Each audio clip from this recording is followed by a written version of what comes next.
Premier McNeil will start now. Go ahead, Premier. Thank you, Tina, and thank all of you for coming. As Tina said, I will read a prepared statement to lay out this clarity of this situation. The mill, now known as Northern Pulp, has been pumping effluent into Boat Harbour for decades.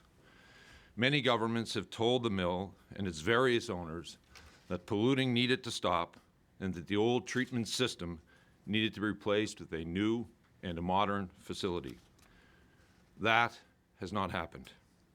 Year after year, decade after decade, the mill has continued to pump effluent into Boat Harbour. In 2015, our government passed legislation known as the Boat Harbour Act. That legislation gave Northern Pulp 5 years to get an environmental assessment and to start constructing a new, cleaner operation. First, the company filed an environmental assessment which was incomplete and did not include enough scientific information. The company was then asked to file a focused report. The regulator determined that Northern Pulp provided some of the scientific evidence required, but not enough to allow construction to begin. And now the company is being asked for a third time to file yet another report, an environmental assessment report, which will take at least 2 years. Look at the history. The company has had 5 years and a number of opportunities to get out of Boat Harbour, and at this point, we are not even close to doing that. The company has put us all in a very difficult position, and now it is decision time. And this is one of the hardest decisions that we as a government have had to make.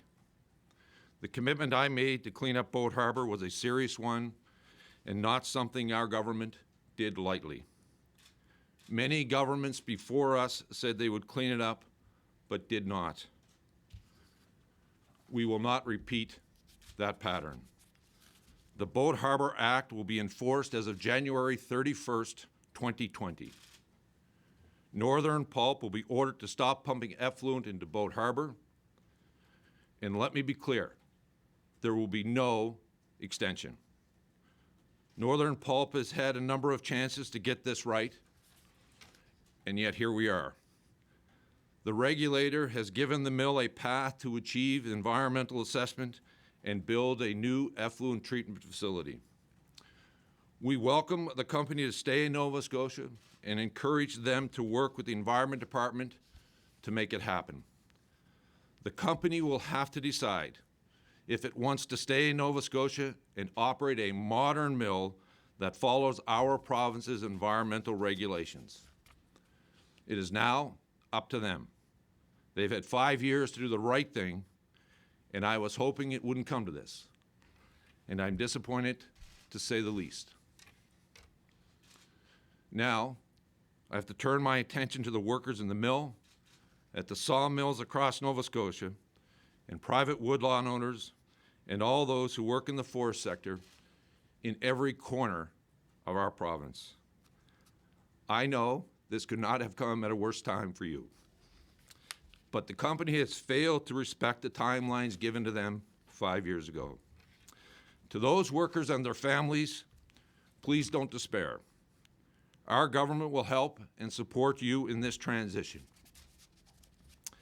Effectively today, we are announcing a $50 million transition fund. This will support displaced workers, small contractors, and all those whose livelihoods will be affected. I have put together a transition team led by Kellyanne Dean, the Deputy Minister of Intergovernmental Affairs and Trade. She will be supported internally by the Departments of Finance, Lands and Forests, Labor and Advanced Education, as well as a team from outside government, including the Nova Scotia Community College President, Don Bureau. And we also want representatives from each sector of the industry to help in this transition. This industry needs to diversify, and this team will help with that. The forestry sector still has a place in the economy of Nova Scotia, and as a government, we want and need a forest industry because it helps drive our rural economy.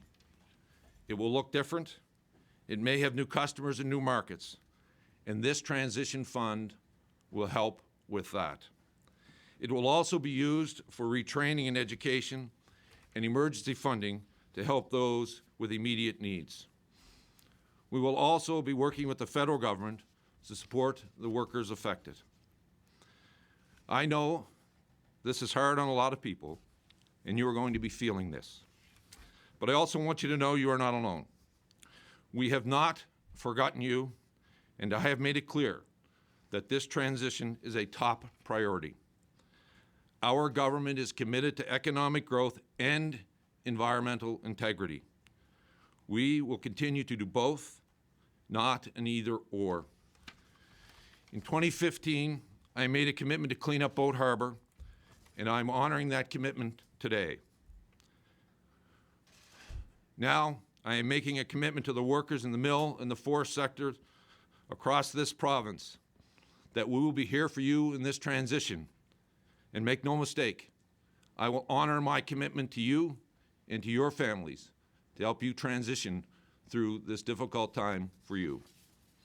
I'll be happy to answer any questions you may have. Over the last couple of days, as you've been weighing this, can you talk to us about what you were considering and with whom you spoke? Because it seems like it was a very tight-knit circle. So how did you reach this point? Well, the company's had 5 years to meet the deadline that we provided to them. When it became clear that was not going to happen, obviously, I know many people in the forestry sector. I know the impact it's having on them today. I needed to make sure that the decision we made was in the best interest of the economy of Nova Scotia and, quite frankly, the environment today and in the future. We reached out to a number of people who had been involved in this file to look at the possibilities. But quite honestly, it was about how do I ensure that the impact that was going to happen to the sector, to those that are working in the sector, that we can support them. We looked at how do we put a fund together that can help transition them, and also, quite frankly, transition the sector, because I believe there's a future for the forestry sector in Nova Scotia. This will provide, while it may feel like a crisis today in some people, this is an opportunity for Nova Scotia to transition the forestry sector to a new future.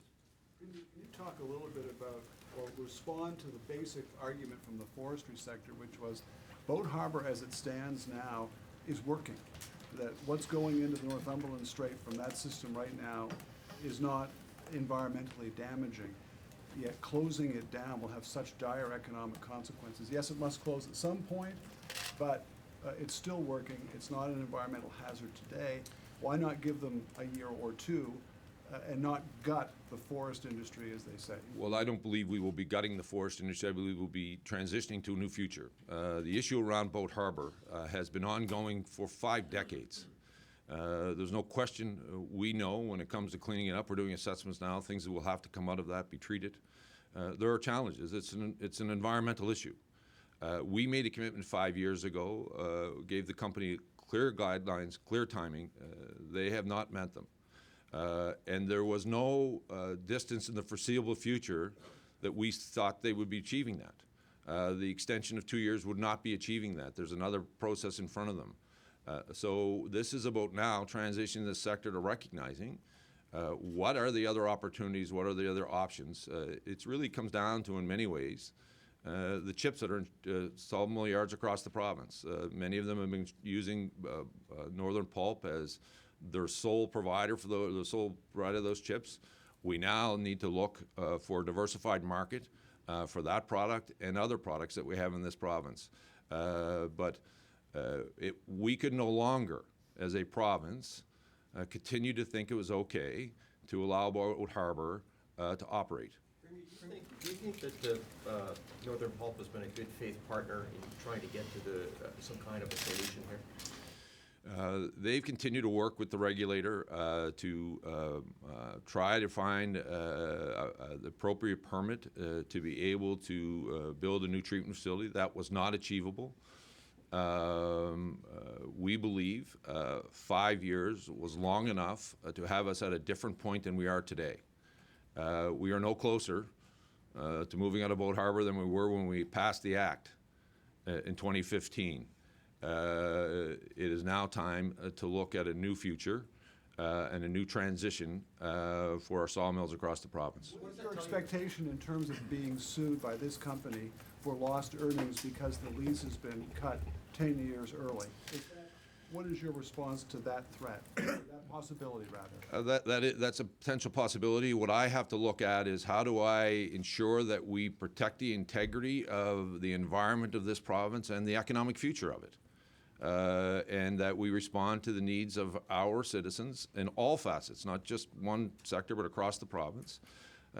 This is not 1960 anymore. There was plenty of opportunity for the company to build a new, modern treatment facility, which quite frankly functions lots of mills across this country and globally. But we are no closer to that reality than we were in 2015. And I would encourage the company to continue on the path of working with the regulator, to be able to do that, and hopefully they will see a future for themselves in Nova Scotia as part of the forestry sector.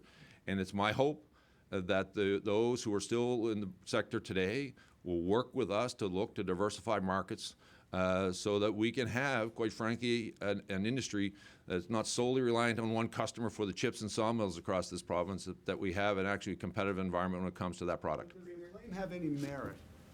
Does a lost earnings claim by that corporation have merit in your view? The lawyers, I'm sure, will determine that. That is my issue for me. Was doing what I believe is right for the province and doing what I believe is right for those workers by ensuring that we put together a transition fund and support them. My goal today is to ensure, and I hope, that the workers in the forestry sector recognize my commitment to them. And just as I've made a commitment to Boat Harbour, I will keep my commitment to those workers in this sector. You talked about Over the last couple of diversifying years, this. you've seen the way the divide has grown in Pictou County amongst people on either side of this issue. What would be your message to folks in Pictou County today, some of whom are going to be elated and some of whom are going to be devastated and probably looking for someone to lash out at? This has been a very difficult issue across the entire province, but probably no community more so than in Pictou, where the mill is. My hope is that people will see this as an opportunity to transition to a new forest sector in the province. At the same time, it's my hope that the mill will recognize that we want them in the province, but they will have to meet the environmental standards of the province today. And there's a lot of work for them to do, and it's my hope they will send the signal to the workers that are in their plant that they will be committed and working hard to achieve that. But that's a decision that they will make, and we will then look to how do we transition the economy and support the economy in the forestry sector. These conversations you've been having for years, what does this diversification and transition actually look like for the individual people in the forestry industry? Well, one of the biggest issues right now has been, as I was saying, in the sawmill sector in Nova Scotia, the chips that come out of the residual left over from sawing the logs really has been ended up in the one marketplace, and they've continued to allow Northern to dominate that market. So we need to find markets for that. We know some of that will be consumed within inside of Nova Scotia. Some of it will be consumed, we believe, in the Straits. Some of it, some other markets that we have. But we also believe there's international markets that we can look to try to export that product into. And as we move that market, as we move that product out of mills across the province, we will then continue to try to ensure that we keep our exclusion, quite frankly, in the lumber exclusion with the United States, that we continue to export that product, the raw product or the finished product, into the U.S. Is China one of the markets you're looking at? Is that something that you've been talking about when you're over there? No, I haven't looked at that to that product. We believe there's in Europe, there's opportunities. You know, there's hardwood chips that go out of Sheet Harbour now. We believe there are pockets where we can do where some of the softwood chips can be used as well. And you may have, our government announced that this coming fall there will be 6 biomass plants that'll be online. Mind you, they will be taking a small amount of residual chips, but they will be part of the ongoing solution of how we continue, quite frankly, to make sure that we can move that product other mills across the province so that we can have them continue to operate. We'll take 2 more questions before we go to the phones. Brian, go ahead. Will stay in Nova Scotia. Are you talking about the mill going into some sort of idle, some sort of dormant state? And if so, is the province prepared to help the mill do that? No, that is a decision the mill will make, and that's what we believe they can do, but that's a decision that they will make. My focus today is working on the workers in the sector who've been impacted by the decision, and we will focus on them, but whether the mill stays, they'll determine that. I just want to follow up on that because the previous government with a different mill had financed an idling of the mill on the Strait. Is that something this government would be prepared to assist with? We have not talked about that at all. I have not talked to the mill or Pictou First Landing since the decision. I haven't talked to them really since anything's gone into the regulator. If they have a proposal when it comes to that, they could bring it to us. But that'll be a decision that they make. Northern Pulp owes $85 million in outstanding loans. Do you anticipate that money to be paid, or will the province be writing that off? I fully expect the loan to be paid like every other loan. We'll go to the phone lines now. We'll go to the phone lines. We have 11 media on the phone. Do you have questions from the phones? Yes, it's Jennifer Henderson, freelance. Good morning, Mr. Premier. Good morning. With respect to the compensation through the $50 million transition fund, is it the government's intention to make some of that money available to sawmill owners and truckers? Certainly truckers would be part of that. The people who work in the mills, those that are working in the forest sector today, whether you're driving a porter or dozer working in that sector, they would all be eligible for that, to be part of that. Jennifer, but do you have the owners of the sawmills, like the Elmsdale lumber outfits, like the people that are running the sawmills, they would be excluded, right? The mills themselves, the ownership. This is about the workers in the mills and those in the woods. This is the ensuring that the entire ecosystem related to this sector recognizes that while this has been and this will be a big transition, that we will be there to support them. We'll go back Thank you very much. We'll go back to the phone lines. We'll take 3 more questions from the phone. This is Gillespie, South Coast Today. Go ahead, Timothy. Premier, your government has pledged to get the forestry practices in line with the Leahy report, which strongly suggests a sharp lessening of clear cutting in the province. But your government has also recently announced 35,000 acres of full or partial clear cuts, a lot of which have headed to the pulp mill. Do you anticipate that this decision of yours is going to lessen what appears to be the pell-mell race to clear cut tens of thousands of acres in the province? The decisions around whether or not those cuts would be done will be made by those that have been authorized to do the cut. As you know, that product ends up actually in sawmills, not Northern. It's the residuals from those that would go to Northern. But that'll be a decision that we made. I'm glad you raised the Leahy report. If you go back, that is a 10-year transition that would have taken the forestry sector to a new era. This decision today will have the Minister of Lands and Forests looking at how do we address the recommendations from Leahy in a shorter time frame.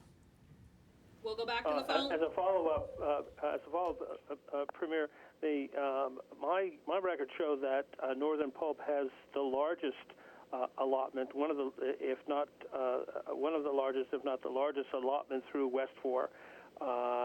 So they get fiber directly from those clear cuts, and of course they get all the residual waste from the mills.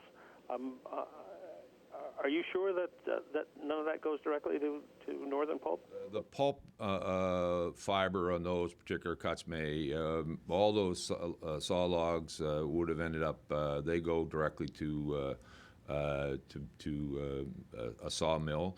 In some cases, what happens that those saw logs go to sawmills, and then in exchange for the chips are sent back.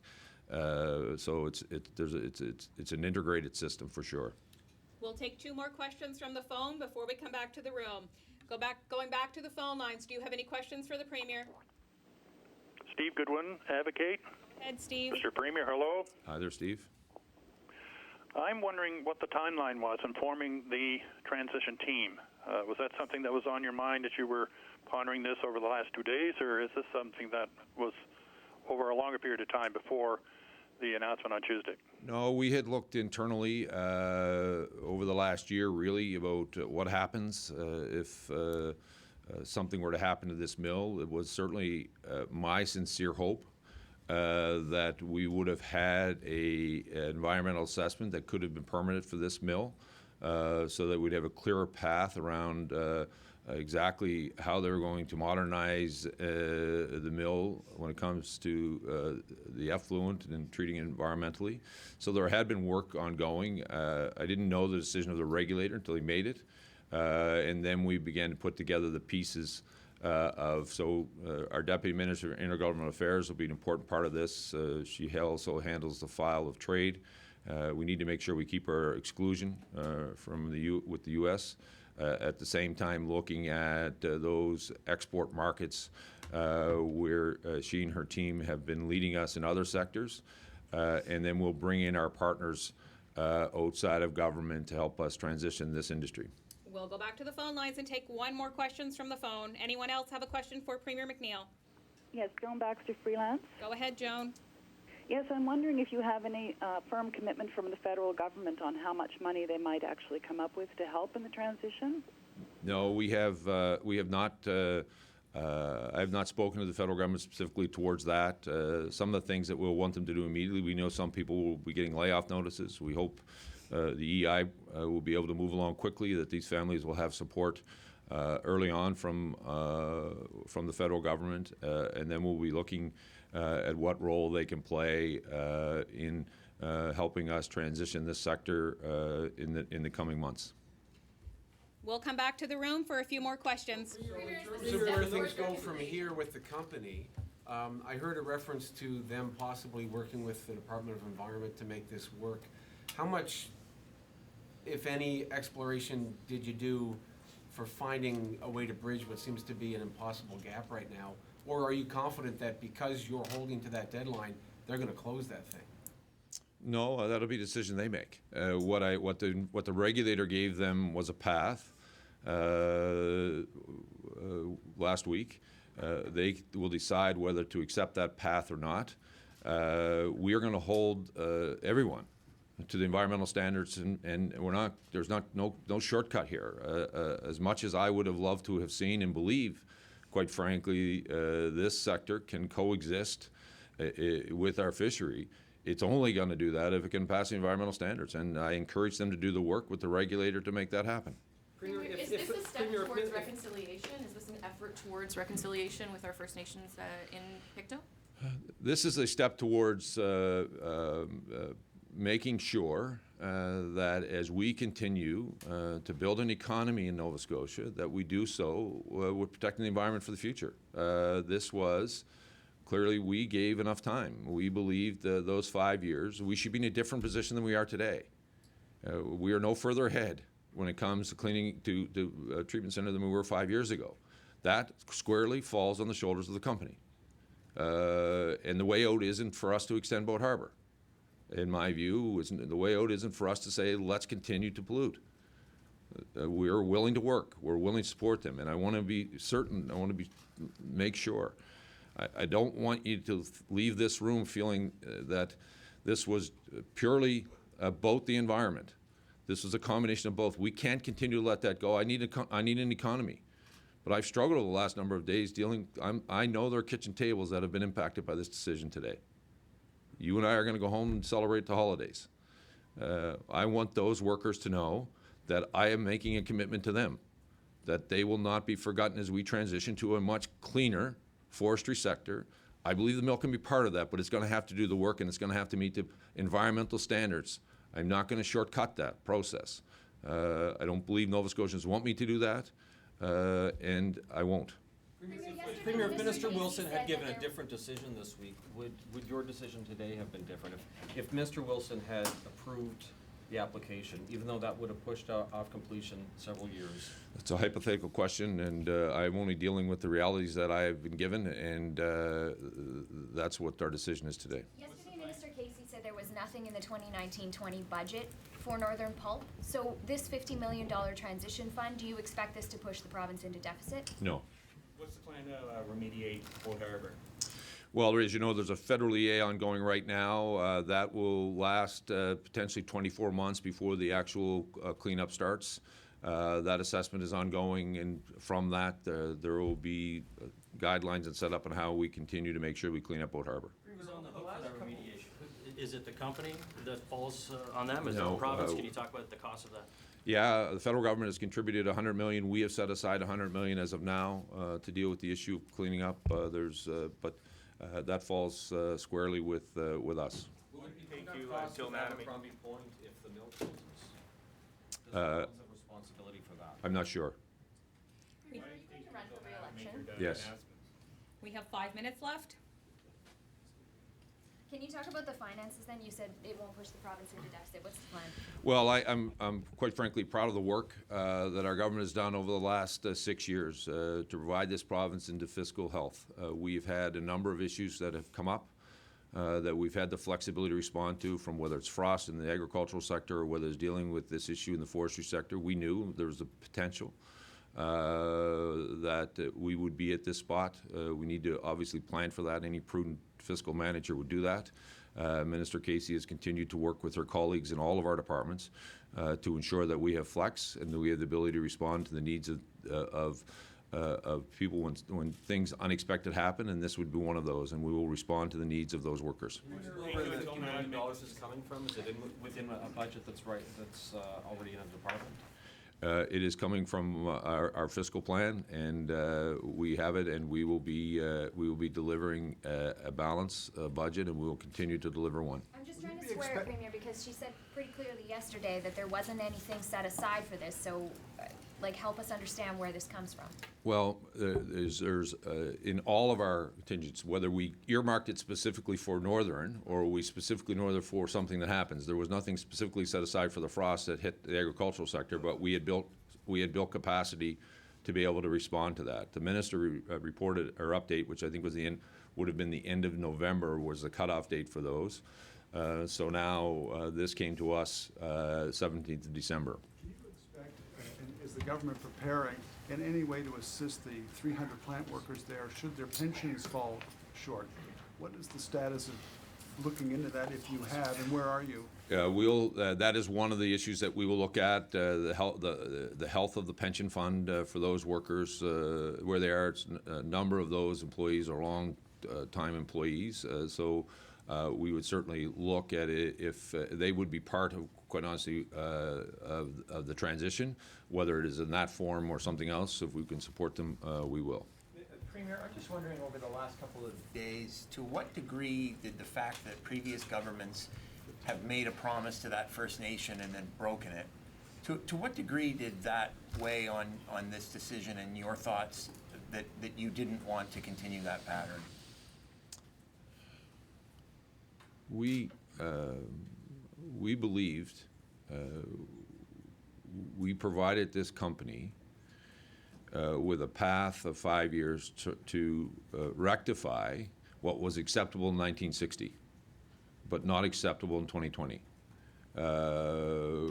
We were not going to, and I'm not going to, circumvent the process when it comes to getting an EA in this province, as hard as that is, and as difficult as that is on families. We know, and so my mind quickly went to how do I support this industry, which we've tried to do over time.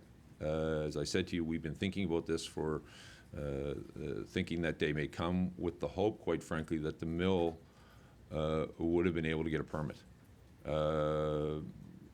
I know how important it is to the sector But that doesn't mean that you ignore the environmental regulations and rules of our province. And we didn't walk in day one and say we're closing you. We walked in 5 years ago and said, here's the timeline.